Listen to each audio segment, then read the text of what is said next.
નમસ્કાર દર્શક મિત્રો, આપ નિહાળી રહ્યા છો સાઈ ગ્રુપ મીડિયા હાઉસ દ્વારા સંચાલિત નવસારી લાઈવ અને ઝટપટ ન્યૂઝ।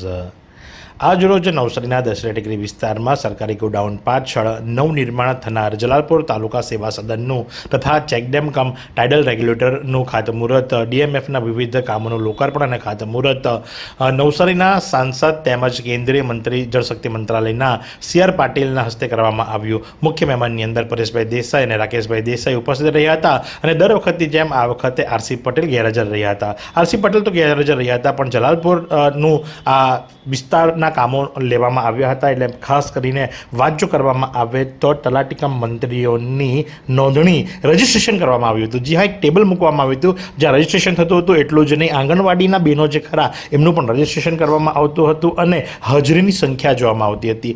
આમ તો જલાલપોર તાલુકા પંચાયતના પ્રમુખ જે ખરા એ અને એક રણધીરભાઈ બે જેવા ચહેરા હતા કે જે દેખાયા હતા, બાકીના બધા ચહેરા મોટે ભાગે ગાયબ દેખાયા હતા। અને આ રીતે સ્પષ્ટપણે કહી શકાય કે આર.સી. પટેલનો દબદબો તો ખરો, પણ એકંદરે વાત જો કરવામાં આવે તો જલાલપોર તાલુકા સેવા સદનનું મકાન જે ખરું એનું ખાતમુહૂર્ત શા માટે નવસારીમાં કરવામાં આવ્યું એની ચોખવટ જિલ્લા કલેક્ટરે પણ આપી અને ત્યાર પછી સી.આર. પાટીલે પણ આપી। એટલે કે આર.સી. પટેલના મત વિસ્તારનું ભલે મકાન બનતું હોય પણ નવસારીમાં શા માટે રાખવામાં આવે છે એનું પણ ચોખવટ કરવામાં આવી અને મહત્ત્વની વાત એ છે કે નવું મકાન બનવા જઈ રહ્યું છે। તો આ રીતે એક સરસ મજાનું ખાતમુહૂર્ત જે ખરું એ આજે કરવામાં આવ્યું।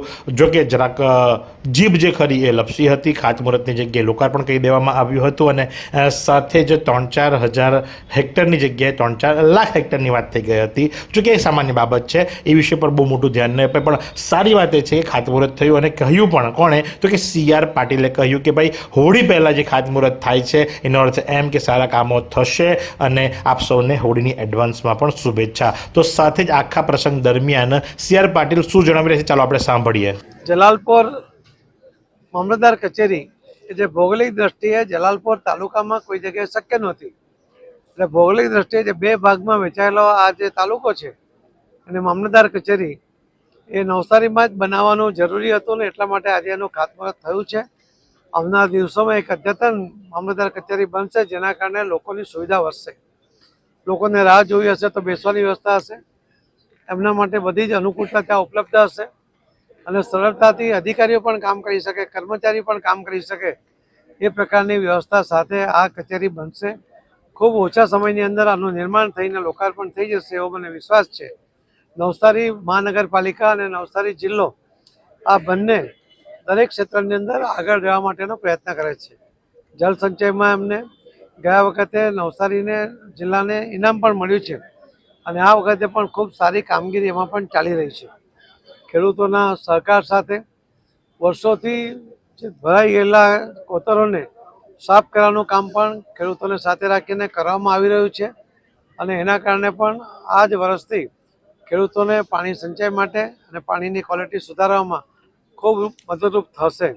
અમે દિલ્હીના યુનિવર્સિટીમાંથી પાણીના જે ખારાશ છે દૂર કરવા માટે અને કાંઠાના વિસ્તારોને પણ એમને આખો વરસ ચાલે એટલું પીવાનું પાણી એમના વિસ્તારમાં મળી રહે એવો સંચય કરવા માટે એમને અમે કામગીરી આપી છે અને ડીપીઆર પણ હમણાં 15 દિવસમાં તૈયાર થઈ જશે અને એમાં પણ કામ અમે ખૂબ જલ્દીથી ચાલુ કરવા તરફ જઈ રહ્યા છીએ।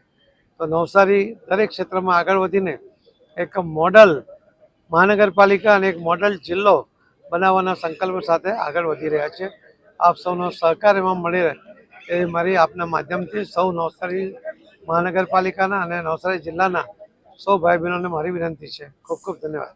જે કોતરો છે એ અમે આજે જોવા જઈએ છીએ અને અમારા મંત્રાલય દ્વારા લગભગ 8મી તારીખે કાર્યક્રમનું આયોજન કરવા તરફ જઈ રહ્યું છે।